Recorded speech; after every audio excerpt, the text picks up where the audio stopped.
Hey, what's up guys? Tyler here with Secure Team. It's good to be back. We've got a lot of new great videos coming, so be sure to hit that subscribe and share button on your way out.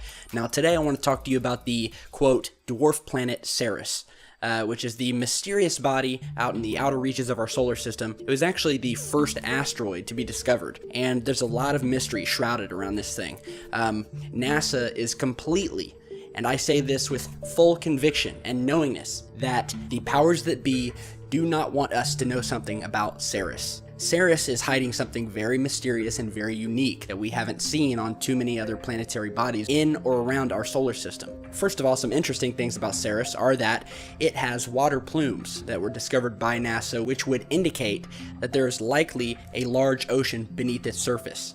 And if you've done any studying up on Europa, which is a moon of Mars, which is also said to have a very large ocean underneath it, that very likely supports alien life. So not only do we have water plumes coming from Ceres, and the likelihood of a large underground ocean, which is very likely to be rich in alien life, but we also have the famed bright spots on Ceres. Now, some quick info on that. When NASA was first taking still images and footage of Ceres, these shining glints on the surface were noticed. It was picked up, it gained major popularity, and people, rightly so, started asking a lot of questions.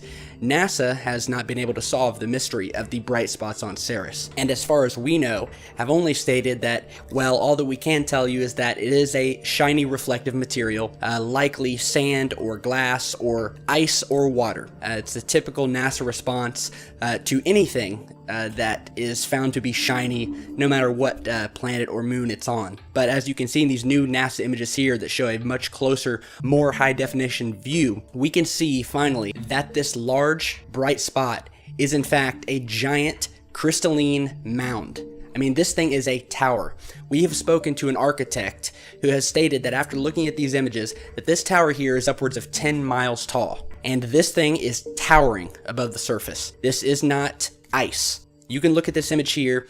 We have a darker image too, which we'll put up right now, which brings out the detail even more. This thing is a tower. It is covered in some sort of highly reflective crystalline material. As a matter of fact, that's not quite true. NASA would have you believe that it's some sort of reflective ice or sand particles. But in fact, this thing is glowing. What you are seeing right now is the glow, the inner glow coming from this thing. It's already been proven that as Ceres rotates into darkness, this thing has been caught on camera glowing, completely out of the reach of the sun. This thing has its own power source that is emitting light from within. And before you say, Tyler, don't start going crazy on us calling this thing some large alien tower. I just want you guys to look back on everything we've posted and the lies we've exposed coming from NASA in the past. And one of the best pieces of evidence that we have that NASA is hiding things is this Apollo 17 moon image right here. Now, this was an overexposed image taken during the moonwalk on Apollo 17.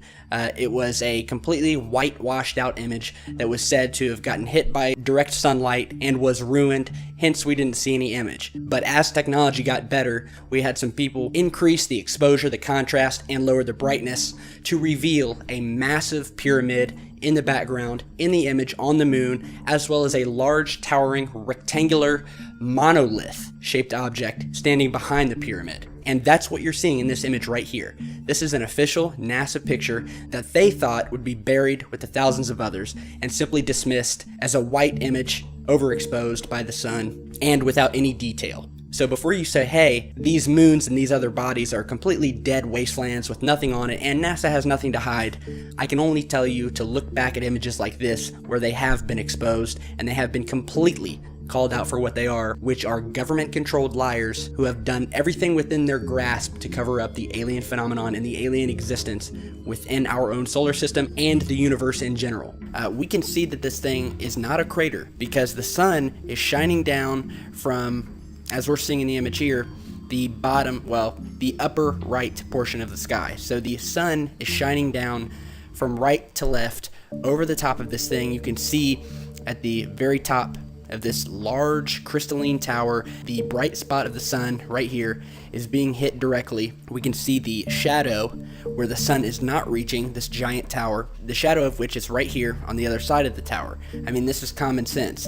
And once again, We can also tell that the sun is shining down from the right because we have other formations here that are being hit by the sun, and we see the corresponding shadows right where they're supposed to be. So there is no doubt that this right here is a large, towering, probably 10-mile-high structure, which has been stated by multiple architects who have looked at this image and said this thing is 5 to 10 miles in height. And what else is interesting is that the structure of this thing branches off in these long, kind of squiggly lined branches, like you would see the roots of a tree, kind of moving off, and we see large shadowed areas underneath. So whatever this thing is, there's a large space underneath it. This thing doesn't just connect directly to the ground. It looks like it's being held up by these large roots that are sort of branching off, digging into the ground, covered in this bright, glowing crystal material. It's not ice, and it's not water. And you can see the shadows underneath this thing. So this thing is towering over, and from looking at this image, there's probably a mile worth, height-wise, of open space underneath this thing. So this thing is standing tall. So we will continue to monitor Ceres. This is an extremely interesting case, and you know what? The more and more NASA comes out with these images, and the more they try to talk and convince us that this is just some reflective material, nothing to look at, the more they put their foot in their mouths, the more ammo they're giving people like us to expose the truth and expose them. So that's what we're going to continue to do. So be sure to hit the like and share and subscribe button on your way out. Follow us on Twitter and Facebook, the links, all of which you can find in the video description. And if you have your own footage or images you'd like to send us and get out, be sure to email us and let us know. You can find all the contact info below, and stay tuned for much, much more. Stay safe, guys.